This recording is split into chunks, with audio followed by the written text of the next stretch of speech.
ఇవాళ ప్రపంచంలో పరిణామాలు చూస్తూ ఉంటే రోజు రోజుకు యుద్ధం యుద్ధం అనేటువంటి వాతావరణం నెలకొంది. అందులో అమెరికా అధ్యక్షుడు ట్రంప్ అయిన తర్వాత ప్రపంచంలోనే ఉన్మాదం అనేది రోజు రోజు పెరిగిపోతున్నది. అది మానవాళికి పెనుముప్పది. మొత్తం ప్రపంచం అంతా ప్రపంచ శాంతిని కోరుకుంటా ఉంటే ట్రంప్ మాత్రం యుద్ధాన్ని కోరుకుంటా ఉన్నాడు.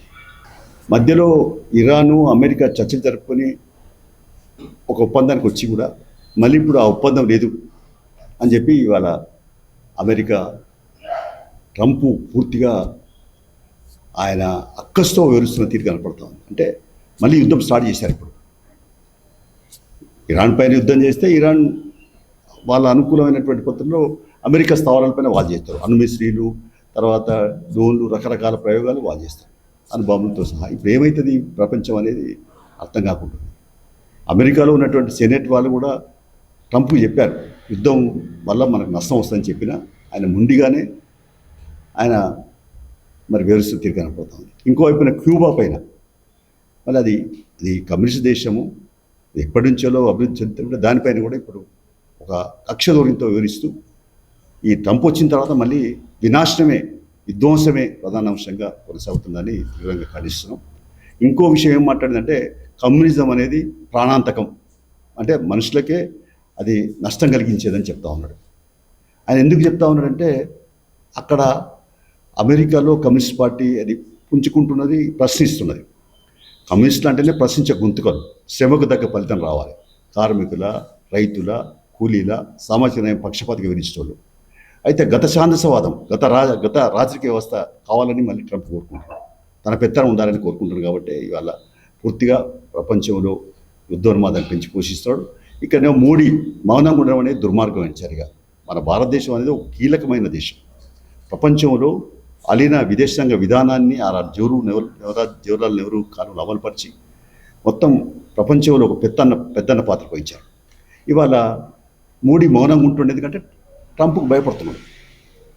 ఏ ఒప్పందమో తెలియదు. ఇది దుర్మార్గమైన చర్యగా భావిస్తున్నాం. ఇప్పటికైనా ప్రపంచ శాంతి కోరుకోవాల్సిన అవసరం ప్రధానంగా భారతదేశం అందరికీ, ప్రపంచ దేశాలన్నిటి కూడా పెద్దన్న పాత్ర వహించాలి. అలీన దేశాంగ విధానాన్ని అమలుపరచడానికి పూనుకోవాల్సిన అవసరం ఉంది. తక్షణమే మోడీ స్పందించాలని డిమాండ్ చేస్తున్నాం. ఇప్పటికే మళ్ళీ చమురు ధరలు పెరుగుతున్నాయి, మళ్ళీ నిత్యావసర ధరలు పెరుగుతాయి అనేది వాతావరణ సంకేతాలు వస్తున్నాయి, మళ్ళీ స్టార్ట్ అవుతున్నాయి. మన రూపాయి విలువ మరీ పతనమైపోయింది, డాలర్ విలువ పెరిగిపోతున్నది. అంటే ఈ రకంగా ఈ యుద్ధోన్మాదం వల్ల జరిగే పరిణామాలు మానవ కళ్యాణానికి లేదా మానవ మనుగడకే ముప్పు అనేది ఉన్నది. కాబట్టి దీన్ని తీవ్రంగా ఖండిస్తున్నాం. యుద్ధం వద్దు, ప్రపంచాన్ని వద్దు అని సిపిఐ మొదటి నుంచి కోరుతుంది, కమ్యూనిస్ట్ పార్టీ మొదటి నుంచి కోరుతున్నాయి. దీన్ని కొనసాగించాలని విజ్ఞప్తి చేస్తున్నాం. ఇకపోతే ట్రంప్ ఆయన ప్రకంపనలు అట్లా ఉంటే ఈ మధ్య చూస్తూ ఉంటే ఆదాని గ్రూప్కి ఆడ అమెరికాలో కేసులు పెట్టింది. ఇప్పుడు అక్కడ ఇక్కడ తప్పులు చేసినట్టు అక్కడ రుజువు చేయలేము కాబట్టి కేసు విత్డ్రా చేసుకుంటాం. అంటే ట్రంప్ మధ్య మోడీ మధ్య ఏదో లోపాయికార ఒప్పందం జరిగింది, రాష్ట్ర ఒప్పందం జరిగింది. కాబట్టి ఈ ఆదాని గ్రూప్ మీద పెట్టినటువంటి కేసులు వాళ్ళు ఉపసంహరించుకుంటారని అర్థమవుతా ఉంది. ఇది నగ్న సత్యం. ఇక ఈయన మోడీ పరిపాలన తీరు చూస్తూ ఉంటే పూర్తిగా హిందుత్వ ఎజెండా అమలు పరుస్తూ ఒకవైపున కార్మిక చట్టాలను మొత్తం 29 చట్టాలను రద్దు చేసి 4 విభజించి కార్మికులతో ఆడుకుంటా ఉన్నాడు, వారి జీవితాలతో ఆడుకుంటా ఉన్నాడు. మరోవైపున రైతులకు సంబంధించి 3 సాగునీటి చట్టాలు చేసి ఉపసంహరించుకున్నా ఇంకా అది కత్తి వేలాడుతున్నది. మూడో వైపున మరి ఎస్సీ, బీసీ, బడుగు బలైన వర్గ సామాజిక న్యాయం కొరబడింది. డాక్టర్ బిఆర్ అంబేద్కర్ రచించిన రాజ్యాంగంలో పేర్కొన్న ప్రాథమిక హక్కులు కూడా అమలైతలేవు, అన్ని ఉల్లంఘనలు సాగుతూ ఉన్నాయి. ఇప్పుడు సర్వేతో మరింత ఈ మళ్ళీ ఇష్టా రాజ్యాంగ ఎలక్షన్ కమిషన్ పేరుతో ఈ మోడీ పూర్తిగా గందరగోళం చూస్తున్న పరిస్థితి ఉంది.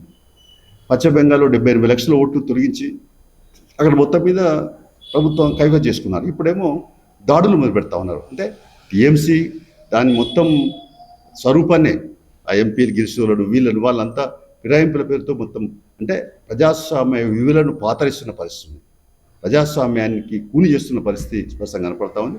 ఇంకా ఎక్కడ వీలైతే అక్కడ ఈ ఫిరాయింపులు, తర్వాత అన్ని గందరగోళమైన పరిస్థితులు నెలకొన్నాయి. కాబట్టి ఇది తీవ్రంగా ఖండిస్తుంది. ఇక ధరలు అడ్డగోలుగా పెనుభారం అయినాయి. పెట్రోల్, డీజిల్, సిలిండరు, ఇతర ధరలు పెరిగిపోయినాయి. కాబట్టి దీన్ని తీవ్రంగా ఖండిస్తుంది. ఇలాంటి సమస్యలపైన మోడీ అనుసరిస్తున్నట్టు ఆర్ఎస్ఎస్ హిందూయిస్ట్ ఆర్ఎస్ఎస్ ఏమో దానికి చట్టాలు బరికి రావట, అంటే రాజ్యాంగాన్ని అమలు చేయరాలు, రాజ్యాంగ విరుద్ధమైన చర్యలకే ఆర్ఎస్ఎస్ పూనుకుంటుంది, దాని సంఘ పరివార్ పూనుకుంటుంది. కాబట్టి వీటన్నిటికీ మరి మోడీ అనుసరిస్తున్న ప్రజా వ్యతిరేకత నిరసిస్తూ ఆగస్టు 6 నుంచి 14 వరకు మొత్తం దేశవ్యాప్తంగా పాదయాత్రలు చేయాలని భారత కమ్యూనిస్ట్ పార్టీ జాతీయ సమితి నిర్ణయించింది. ఆ వెలుతురులో మరి అన్ని జిల్లాల్లో కూడా ఈ కార్యక్రమం అన్ని రాష్ట్రాలు జరుగుతాయి, అన్ని జిల్లాలు జరుగుతాయి. ఆగస్టు 6 నుంచి 14 వరకు. సెప్టెంబర్ 1 నాడు చలో ఢిల్లీ లక్షలాది మందితో రామ్లీల మైదానంలో భారీ బహిరంగ సభ చేసి మోడీ అనుసరిస్తున్న ప్రజా వ్యతిరేక విధానాలు, కార్మిక, రైతు, కూలీ, పేద, ఎస్సీబీసీ శ్రమకు దోపిడీ చేసే ఆ వర్గాలకు అండగా ఉంటుంది. కాబట్టి దానికి శ్రమ దోపిడీ గురయ్యే వాళ్ళందరినీ కూడా సమీకరించి ఖబర్దారు నరేంద్ర మోడీని హెచ్చరిక చేసడానికి భారీ బహిరంగ సభ రామ్లీల మైదానం ఢిల్లీలో జరగబోతుంది. కాబట్టి ప్రజలందరూ కూడా అధిక సంఖ్యలో రావాలని విజ్ఞప్తి చేస్తున్నాం. 6 నుంచి 14 కూడా జరిగేటువంటి ఈ పాదయాత్రలకు వీటన్నిటి కూడా ప్రజలు సహకరించాలని చెప్పి విజ్ఞప్తి చేస్తూ, ఇక తెలంగాణ రాష్ట్రానికి సంబంధించిన విషయాలు చూస్తే మనకి ఇంకా నేనేదో క్లారిటీగా వాళ్ళు ఇప్పటికీ రైతు భరోసాకు సంబంధించి ఇంకా వేస్తూనే ఉన్నారు. పూర్తిగా రేపు కూడా వేస్తూ ఉంటున్నారు. చూడాలి, వేచి చూడాల్సిందే. మిగతా వీటికి సంబంధించిన విషయాలు కూడా ఇండ్లు, పక్కా ఇల్లు, ఇటువంటి విషయాలు ఇచ్చిన హామీలు అమలు చేయాల్సిన అవసరం ఉంది. ప్రధానంగా ఇండ్ల స్థలాలు పేదోళ్ళు వేసుకుని గుడిసెలు వేసుకునే వాళ్ళకి కూడా పట్టాసుటి ఇవ్వడం అయితే చాలా బాధాకరం, సిగ్గుసేటైన విషయం.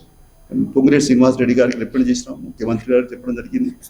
గుడిసెలు ఉండేటోళ్ళు 10 ఏళ్ళకి వెళ్ళి, 5 ఏళ్ళకి వెళ్ళి, 4 ఏళ్ళకి వెళ్ళి, 7 ఏళ్ళకి వెళ్ళి, అంటే ఈ గవర్నమెంట్ రాకముందు ఉన్న వాళ్ళకైనా పట్టాలు ఇవ్వకుండా మరి గుండె సింగారంలో ఆనాడు గుడిసెలు కూసేసి శ్రోవల్ సుధాకర్ విభాగం గురించి ఇట్లాంటివన్నీ తీవ్రంగా ఖండిస్తున్నాం. ఇప్పటికైనా ప్రభుత్వం ఇళ్ల స్థలాల సర్టిఫికెట్లు ఇవ్వాలి, పక్కా ఇల్లు ఇవ్వాలా, పేదలను ఆదుకోవాలా. ఇది ఇందిరమ్మ రాజ్యం అంటున్నారు, ప్రజాపాలన అంటున్నారు. కాబట్టి దీన్ని అమలు చేయడానికి పూనుకోవాలని చెప్పి మేము డిమాండ్ చేస్తున్నాం.